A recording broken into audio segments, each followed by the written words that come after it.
Episode 19, Trev's Wrestling Show here on Trev TV. Really trying to calm myself down right now. So if I appear on edge, I'm sorry. I'm the Trev. You know that. If you're tuning in, if you're watching, that's too sweet. Anyway, this is take 2, by the way, and I'm trying to come at you with some sophistication. Barefoot, white infidel. I mean, white's infidel. Who cares? It's just a name. It's wine, right? That's all that matters. Anyway, yeah, I'm late to the punch on this. But, you know, when breaking news like this happens at work, you can't just stop what you're doing just to make a video. They don't like it. Not that I'm going to start getting into the people I work with, because that's another video for another day that won't get released till I'm away from there. But anyway, on to the topic. It was announced earlier today by Justin Barrasso of Sports Illustrated, which was later confirmed by WWE, that Paul Heyman and Eric Bischoff were hired on for newly appointed positions of executive directors for Raw and Smackdown Live. Obviously, Heyman will be doing Raw, Bischoff will be doing Smackdown, and they'll both report directly to that man, the devil. I mean, Vince. And this is just my thoughts on it. This isn't me trying to be a newsy know-it-all and tell you something you don't know, or, you know, any hints or anything left behind or anything like that. It's just my thoughts. But having said all that, let's get started. So in the report and in the tweet that was later confirmed, words like this: today, WWE announced that it has named Paul Heyman as Executive Director of Monday Night Raw and Eric Bischoff as Executive Director of SmackDown Live, newly created positions reporting directly to WWE Chairman and CEO Vince McMahon. In their executive roles, Heyman and Bischoff will oversee the creative development of WWE's flagship programming and ensure integration across all platforms of lines of business. The creation of these roles further establishes WWE's ability to continuously reinvent its global brand while providing 2 distinct creative processes for its flagship shows. Now, between the two, they've both been directors, they've both been executives, and they've both run companies. If you know your history, if you don't, this is a brief history lesson. Paul Heyman ran ECW from 94 to 2001. It was 93 to 2001. Whereas Bischoff oversaw signing and programming for WCW from 94 to 2000 and almost bought WCW in 2001 before they decided they didn't want to sell to Bischoff. Or, you know, so you would think, at least with the story as it's been told. Sure, you've got great minds running your 2 shows, and I mean, let's not disguise the fact that they're not creative. They are. I just think they're 2 different kinds of creative. Heyman knows. Heyman has his thumb on the pulse. Heyman knows what goes on, what's hip, what's popular, all that stuff. Bischoff has his way of doing things. But being they have to report to Vince, is that going to be the issue?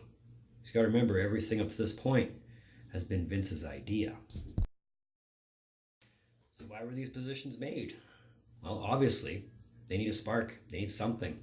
If they're recognizing other promotions as actual competition, they need something. And right now, their ratings suck. Their live attendance figures suck. Their pay-per-view buy rates suck. I'm sure their network subscription count, if it hasn't already gone down, sucks. But yeah, they need this. I mean, whether or not it helps them do what they need to happen, to make them relevant again or competitive, who knows? I mean, proof's in the pudding and time will always tell, right? Of course, this comes at a good time, at least for SmackDown anyway, since, you know, they're going to Fox in October. Bischoff will work directly with Fox executives once the SmackDown transition takes hold. Heyman, like I said, just has to report to Vince, and I forget who broadcasts Monday Night Raw. In the States anyway. I know up here it's Sportsnet. But going directly to Vince for Raw and going directly to Vince for SmackDown, hopefully he sees it their way, because I mean, Vince is obviously stuck in his ways. That's not going to change. But if you really want both shows to work, to be successful, to be popular again, either get rid of the brand extension or get rid of the wild card. Because the wild card,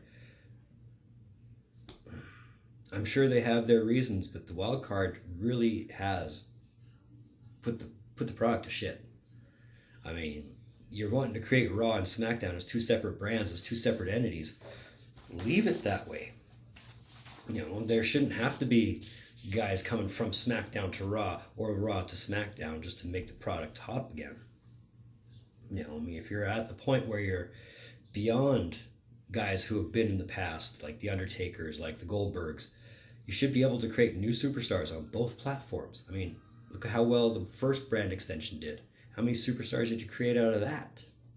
Not just on Raw, but on SmackDown as well.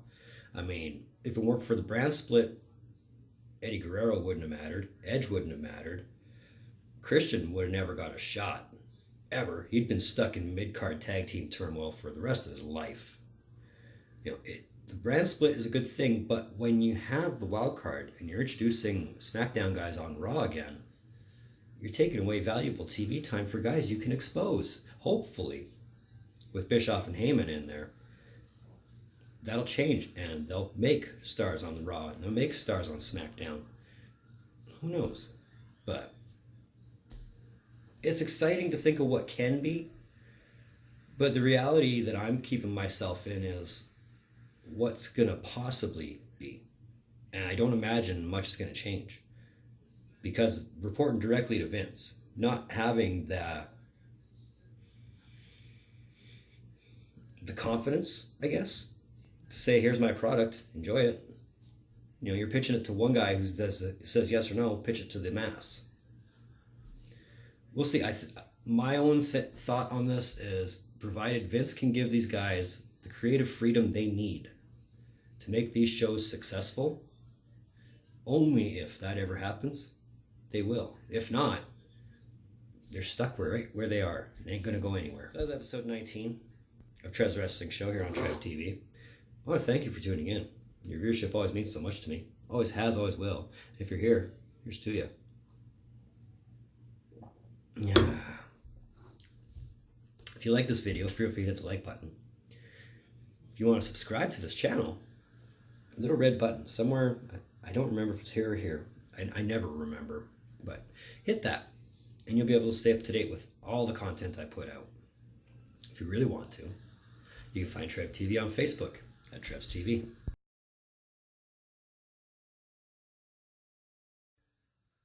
And if that ain't enough, you can find Trev TV on Instagram at rockstartrev TV.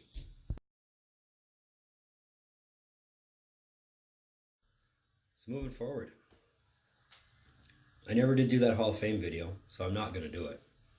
Instead, my next hockey video will be on Free Agency Day. After this, I have Fighter Fest that I'm going to try and predict. So look for that prediction and then the review video to follow. Other than that, it's just whatever comes up, comes up. So in the meantime, and in between time, be on the lookout for more videos from the Trev. Later.